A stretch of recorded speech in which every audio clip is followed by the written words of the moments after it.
दुनिया में फिलहाल जो टॉप इकोनॉमी के रूप में जाने वाला अमेरिका है, वो 2018 के बाद फिर एक बार 7 साल बाद शटडाउन की स्थिति में पहुंच गया है। शटडाउन का मतलब हो गया कि अब अमेरिका के अंदर बहुत सारे जरूरी काम के लिए पैसा नहीं है। अब इस बात को समझने के लिए थोड़ा सा मैं आपको बेसिक जानकारी दे देता हूं, भारत से थोड़ा रिलेट करके आपको जानकारी देता हूं ताकि आप उसे समझ पाएं।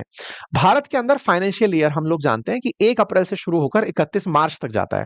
फाइनेंशियल ईयर का मतलब वित्त वर्ष, जिसके लिए सरकार अपने द्वारा बजट घोषित करती है। उसी दौरान काम को निर्धारित किया जाता है कि इतने समय में ही आपको ये काम करना है, इस समय से इस समय में यहां से टैक्स से पैसा कलेक्ट करना है, इन इन कामों में पैसा खर्च करना है।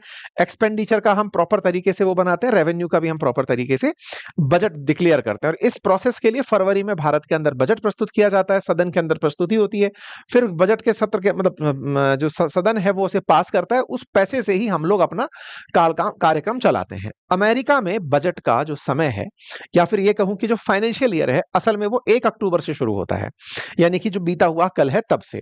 तो 1 अक्टूबर से जब ये कार्यक्रम शुरू होता है, तो इसी के लिए इन्हें बजट पास कराना पड़ता है, यानी एक दिन पहले ही ये लोग बजट पास कराते हैं। और जैसे ही बजट पास होता है, 1 अक्टूबर से काम के लिए पैसा मिल जाता है और काम चलना शुरू होता है। लेकिन अगर बजट पास नहीं हुआ, जैसे भारत में अगर बजट पास ना हो तो सरकार ही गिर जाएगी, क्योंकि यहाँ पे लोकसभा का ही रोल होता है, राज्यसभा का बजट पास करने में कोई रोल नहीं होता है। राज्यसभा को केवल अपनी तरफ से सहमति देनी होती है। लेकिन अमेरिका के अंदर लोकसभा और राज्यसभा की तरह जो दोनों सदन है वहां के, हाउस ऑफ कॉमन्स और सीनेट, उन दोनों को परमिशन देनी होती है। और सीनेट की परमिशन में 60% वोट की जरूरत पड़ती है। हमारे यहां तो राज्यसभा से पूछा भी नहीं जाता है, वहां पर सीनेट के 60% वोट की जरूरत होती है। तो ऐसे में होता यह है कि अमेरिका के अंदर जो ये सीनेट वाला काम है, यहीं पर इनका बजट अटका हुआ है, क्योंकि यहां पर इनके पास बहुमत नहीं है। जो डोनाल्ड ट्रंप है, अब देखिए इसके बारे में मैं बता दूं, जैसे भारत के अंदर जब हम बात करते हैं तो बहुत सारी राजनीतिक पार्टियां हैं। बहुत सारी राजनीतिक पार्टियों में कुछ राष्ट्रीय स्तर की पार्टियां, कुछ क्षेत्रीय स्तर की पार्टियां हैं। बड़ी पार्टियों में बात करें तो जनरली हम बीजेपी और कांग्रेस करके बात कर रहे होते हैं। ऐसे ही अमेरिका के अंदर है तो मल्टी पार्टी, लेकिन दिखती दो ही बड़ी पार्टी हैं, डेमोक्रेट्स और रिपब्लिकन्स। खेला बाई पार्टी सिस्टम की तरह से चल रहा होता है कि दो ही नेता हैं।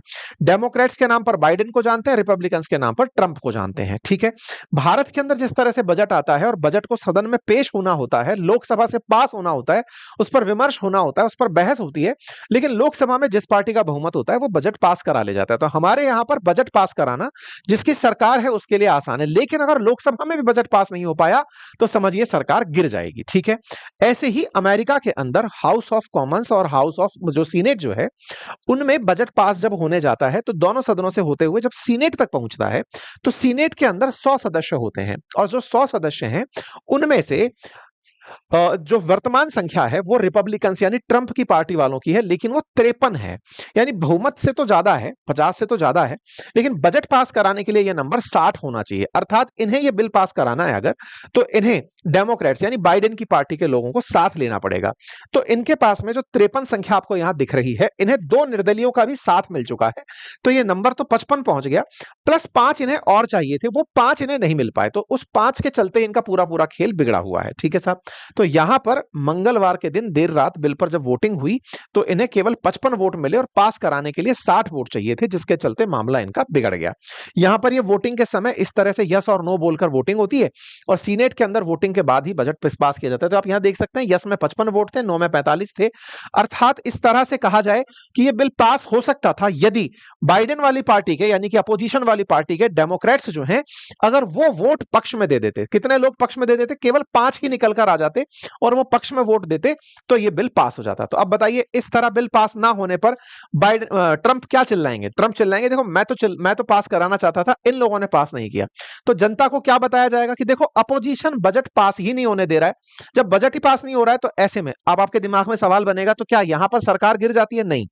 राष्ट्रपति जो शासन होता है अमेरिका का, जो प्रेसिडेंशियल फॉर्म ऑफ गवर्नमेंट है, वहां पर टेन्योर की सिक्योरिटी होती है। वहां पर यह नहीं होता है बिल पास नहीं हुआ तो सरकार गिर जाएगी। हमारे यहां होता है, जब हमारे यहां पर पार्लियामेंट्री फॉर्म ऑफ जो गवर्नमेंट है, यहां पर सदन में बहुमत के आधार पर ही, और सदन में भी लोकसभा में बहुमत के आधार पर शासन चलता है। अमेरिका में टर्म की सिक्योरिटी होती है, इसलिए वहां का राष्ट्रपति बड़े ही बोल्ड डिसीजन ले पाता है, क्योंकि उसे पता है 4 साल तक अब आप उसका बाल नहीं बिगाड़ सकते। तो ऐसे में कुल मिलाकर के अमेरिका के अंदर ये जो 55-44 55-45 का जो मामला है, ये बिलों पर लागू हो जाता है।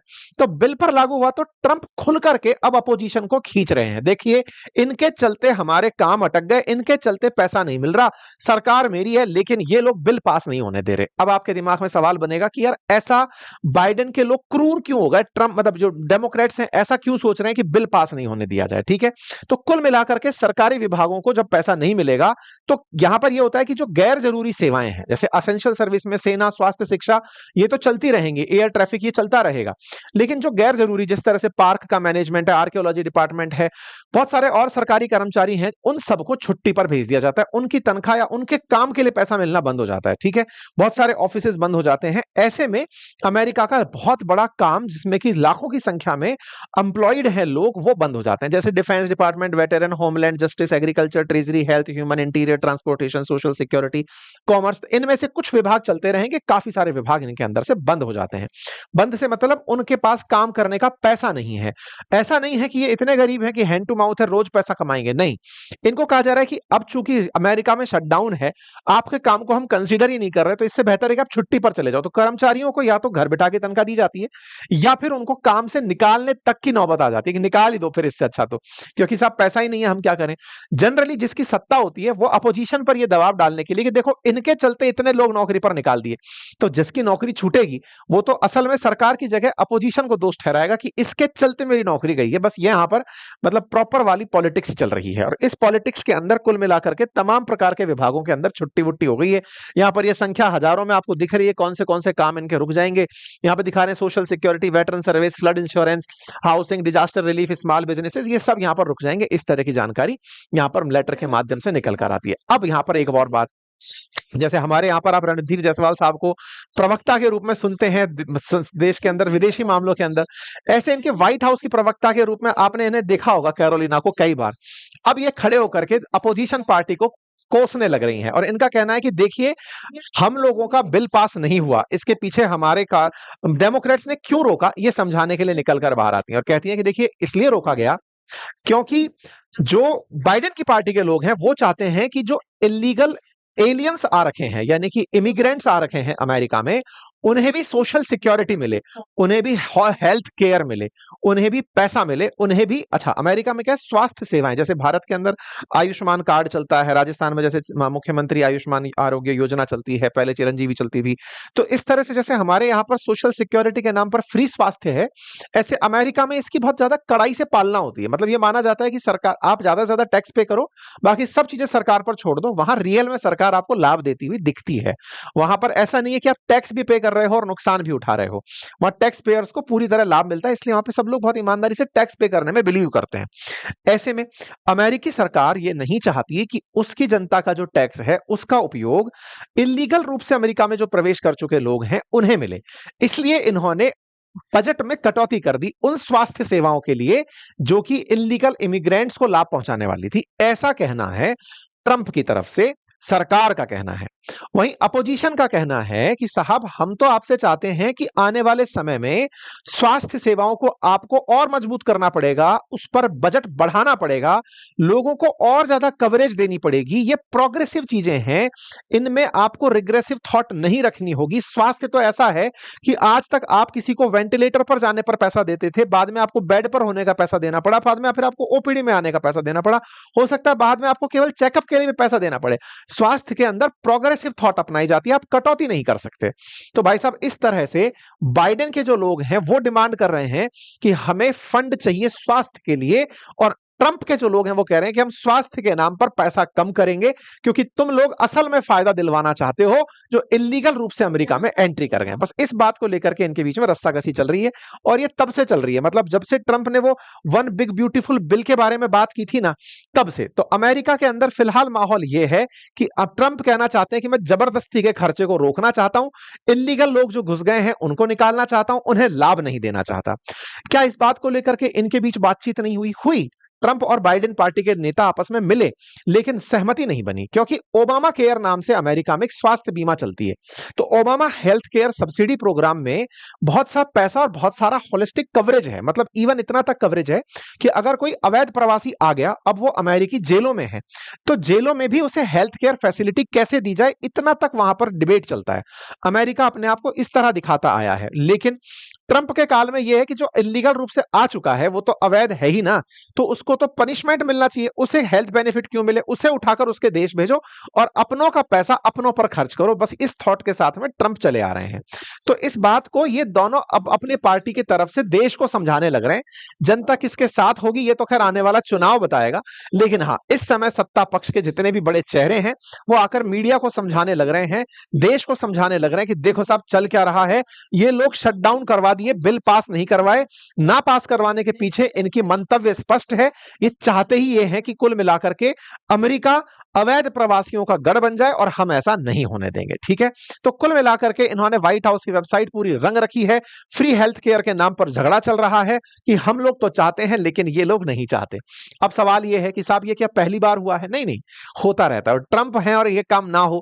पिछली बार जब ये सत्ता में थे तब भी ऐसा हुआ था, हम उसका भी जिक्र करेंगे। अब सवाल ये है कि क्या बाइडेन की पार्टी के लोग यानी कि जो डेमोक्रेट्स हैं, क्या वो इस बात से आहत नहीं है क्या कि शटडाउन हो रहा है तो नुकसान हो रहा है? उनका कहना है कि आप हमसे बातचीत तो करो इस बात पर कि हम आपके लिए क्या कर सकते हैं, बजट को कैसे मध्यम मार्ग के माध्यम से लाया जा सकता है, आप उस मामले पर तो आओ, आप आ ही नहीं रहे हो, तो बोले हम कैसे बात करेंगे। तो इस तरह से ये लोग अटके पड़े हैं। तो इस बारे में कमला हैरिस की तरफ से ट्वीट आया, उन्होंने कहा कि देखो सारा की सारा कंट्रोल उनके हाथ में है, डाला हम पर जा रहा है। वो कह रहे हैं शटडाउन कर दिया, तो बोले हाथ में तो तुम्हारे है सारा कार्यभार, चलाओ। इलॉन मस्क क्या सोचते हैं, क्योंकि वो भी अपनी पार्टी बनाकर घूम रहे हैं, वो भी इस मामले में ट्रंप के समर्थन में नजर आते हैं। उनका कहना है कि यार ये बात तो सही है जो ट्रंप कह रहे हैं, ठीक है, मतलब इनडायरेक्टली ट्रंप का समर्थन करते हुए दिख रहे हैं। अब सवाल ये आता है कि अमेरिका में शटडाउन का इतिहास क्या है। तो अमेरिका में पिछले 50 साल में 20 बार शटडाउन हो चुका है, और ट्रंप के पिछले कार्यकाल में 3 बार सरकार को शटडाउन का सामना करना पड़ा था। आखिरी बार 2018 के दिसंबर में शुरू हुआ था, 19 के शुरुआती दिन तक चला था, 35 दिन तक लगभग अमेरिका के अंदर शटडाउन चला था, जिससे 35,000 करोड़ रुपए का 25,000 करोड़ रुपए का नुकसान अपेक्षित था। ये पुरानी लिस्ट है जिसमें अमेरिका के अंदर जब जब शटडाउन हुए उनके बारे में लिखा गया। जब जब शटडाउन होता है तो ये मीडिया में अपोजिशन को कोसने के लिए कुछ कुछ ऐसे मुद्दे निकाल लाते हैं कि देखो अब ऐसा नहीं होगा, देखो अब ऐसा नहीं होगा, ताकि जनता में माहौल बने कि देखो कितना दुष्ट है हमारा अपोजिशन, कुछ इस तरह से चलता है। ठीक है, तो अमेरिका में जब चर्चित मामले बताए जाते हैं तो कहा जाता है 2013 के अंदर कनाडा सीमा की देखभाल करने के लिए केवल एक आदमी छोड़ दिया था, कहा था कि भाई पैसे ही नहीं है तो हम कैसे देंगे तुम्हें। ये 2013 का मामला था। ऐसे ही लगभग 1.25 लाख सैनिक हैं दुनिया भर में अमेरिका के जो मरे हैं और गड़े पड़े हैं कब्रिस्तान में कहीं ना कहीं, उनकी देखभाल के लिए अमेरिका पैसा देता है। जब शटडाउन हुआ 2013 के अंदर तो वो पैसा रोक दिया गया कि साहब कब्रों की हम देखभाल नहीं कर पाएंगे। ऐसे 2018 के अंदर कई कर्मचारियों को एयरपोर्ट पर नहीं जाने दिया कि तुम क्या ही काम करोगे, कई उड़ानें रद्द हो गई, ताकि न्यूज में बने कि देखो अमेरिका के अंदर शटडाउन है। 2018 में ऐसे ही जब ट्रंप थे तो एफबीआई के डायरेक्टर ने कह दिया बिना पैसे के तो मैं कैसे ही काम कर पाऊंगा। ऐसे ही ट्रंप का पिछला कार्यकाल भी काफी ज्यादा रंगीन रहा शटडाउन के मामले में। 2018 में इन्होंने 35 दिन का शटडाउन किया, बढ़िया खबरें बटोरी, इतना तक हुआ कि एक टीम थी जो मैच जीत करके ट्रंप से मिलने आई, तो इन्होंने भाई साहब बर्गर मंगाकर उनको खिलाया कि देखो साहब मेरे व्हाइट हाउस का जो स्टाफ है वो तो छुट्टी पर गया हुआ है, तो मैं आपको रेडीमेड खाना खिला देता हूं। तो ये उस समय सुर्खियां बटोरने का, ट्रंप पूरी तरह से मतलब प्रचार तंत्र के आदमी है, उन्हें पता है कि प्रचार पर कैसे नियंत्रण किया जाता है। तो उन्होंने बढ़िया तस्वीरें खिंचवाई कि देखो साहब आओ बर्गर खाओ, रेडीमेड खाओ, क्योंकि हम आपको कुछ अच्छा सर्व नहीं कर सकते। तो इससे बढ़िया मीडिया उन्होंने बाइट्स निकाली थी। खैर कुल मिलाकर के अमेरिका का ये शटडाउन टेम्परेरी है, बस दोनों के बीच में जिस तरह की रस्साकसी चल रही है किसी ना किसी बात पर दोनों मानेंगे। ट्रंप तो मानने वाले नहीं है, बाइडेन वाले फिलहाल कुछ मानते हुए दिखाई दे जाए तो बात अलग है। ये शटडाउन का इतिहास पुराना है तो अमेरिकियों को इसकी आदत है। हाँ, अब सवाल ये है कि साहब इसका हम पर भी कोई असर पड़ सकता है क्या? बिल्कुल पड़ सकता है। मान लो ये 30-35 दिन तक खिंच गया शटडाउन, तो क्या होता है ना कि निवेशक जो कि उठा उठा के पैसा चला रहा है काम, हो सकता है वो कैश कराने लग जाए तो बाजार पर असर आ जाए। कैश की किल्लत हो तो सोने का भाव चढ़ने लग जाए कि भाई स्टॉक के अंदर कुछ असर दिख नहीं रहा है तो चलो सोने के अंदर महंगाई बढ़ा लेते हैं। भारत की बहुत सी सर्विसेज जो अमेरिका को दी जाती हैं जैसे आईटी सर्विसेज, उनके लिए पेमेंट में क्राइसिस हो सकता है। व्यापार के अंदर कुछ ऑर्डर्स मिलने में हमें दिक्कत हो सकती है। वीजा के अंदर हमें दिक्कत आ सकती है। बहुत से भारतीय जो अमेरिका जाते हैं जब डिपार्टमेंट ही काम नहीं कर रहा, जैसे भारत की जो एम्बेसी है अमेरिका में उसने अपनी तरफ से अपना काम स्थगित कर दिया है, कहा है कि साहब अभी दिक्कतें हैं इस तरह से क्योंकि वीजा पासपोर्ट का काम डिले हो रहा है। तो कुछ टेम्परेरी डिलेज हो सकते हैं, बाकी कोई खास इसके अंदर दिक्कत होगी नहीं। बाकी जानकारी आपको पसंद आई हो तो अपनी राय कमेंट बॉक्स में जरूर रखिए।